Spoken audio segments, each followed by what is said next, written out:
একটি ভিডিওতে আপনাদের সবাই স্বাগতম। আর ভিডিওতে একটি লাইক দিয়ে চ্যানেলটি সাবস্ক্রাইব করুন। কমেন্টে জানিয়ে দিন আপনি কোন দেশ থেকে আমাদের এই ভিডিওটি দেখছেন। বন্ধুরা, আজকের কোণে দেখা আলো এই পর্বে শুধু কথা নয়, কাজের মধ্য দিয়েই অনুভব বুঝিয়ে দিল লাজুর জায়গাটা কোথায়। গল্পের শুরুতেই আমরা দেখি সুদেব লাজুকে নিয়ে তার নিজের বাড়িতে ফিরে আসে। বাড়িতে তখন একটা অনুষ্ঠান চলছিল। সবাই স্বাভাবিক থাকার চেষ্টা করলেও পরিবেশটা খুব দ্রুত বদলে যায়।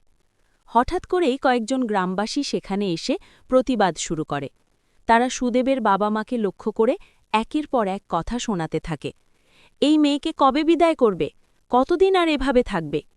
এই কথাগুলো শুনে লাজু আর চুপ করে থাকে না। সে স্পষ্ট ভাষায় সবাইকে জানিয়ে দেয় এই বাড়ি তার শ্বশুর বাড়ি, আর সে এই বাড়িরই বউ। সে কেন এখান থেকে যাবে? লাজুর এই প্রতিবাদ অনেককেই অবাক করে দেয়। ঠিক তখনই সুদেবও লাজুর পাশে দাঁড়িয়ে বলে, লাজু তার স্ত্রী এবং তাকে এই বাড়ি থেকে বের করার অধিকার কারণ নেই। কিন্তু এই অবস্থান সুদেবের বাবার একদমই পছন্দ হয় না। তিনি ভীষণ রেগে যান এবং সুদেবের দিকেই তেড়ে আসেন। কথা কাটাকাটি আরও তীব্র হয়।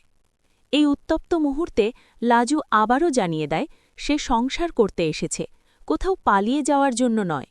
মেয়ে বলেই বারবার অপমান সহ্য করতে হবে, এই ধারণা সে আর মানতে রাজি নয়। কথা বলতে বলতেই লাজু ভেঙে পড়ে, চোখ দিয়ে জল গড়াতে থাকে। আর ঠিক তখনই গল্পে আসে সবচেয়ে বড় মোড়। সেখানে উপস্থিত হয় অনুভব ও বনলতা। পরিস্থিতি এক ঝটকায় বদলে যায়। অনুভব কোনো ভূমিকা না করে সরাসরি সবার সামনে বলে দেয় যেখানে লাজুর সম্মান নেই সেই বাড়িতে লাজু এক মুহূর্তও থাকবে না। অনুভব স্পষ্ট করে জানিয়ে দেয় এই বাড়িতে লাজুকে আর অপমান করা চলবে না।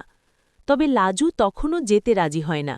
সে প্রশ্ন তোলে, কোন অধিকার নিয়ে সে শহরে যাবে? কোন সম্পর্কের ভিত্তিতে?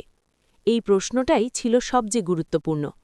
আর তখনই অনুভব এমন একটা কাজ করে বসে যেটা দেখে সবাই স্তব্ধ হয়ে যায়। অনুভব সামনে থাকা সিঁদুরের কৌটা থেকে সিঁদুর তুলে সবার সামনে লাজুর স্মৃতিতে পরিয়ে দেয়। তারপর দৃঢ় কণ্ঠে বলে, আজ থেকে লাজু তার স্ত্রী। সে তাকে নিজের বউয়ের মর্যাদায় শহরে নিয়ে যাবে। এই দৃশ্যটা শুধু লাজুর নয়, পুরো গ্রামের সামনেই একটা ঘোষণা। এই মুহূর্তে কারোর আর কিচ্ছু বলার থাকে না। সবাই অবাক হয়ে তাকিয়ে থাকে। এই পর্বের শেষে স্পষ্ট হয়ে যায় অনুভব এবার আর পিছিয়ে নেই। সে লাজুকে শুধু কথায় নয়, সম্মানে ও স্বীকৃতিতে নিজের বউ হিসেবে গ্রহণ করল।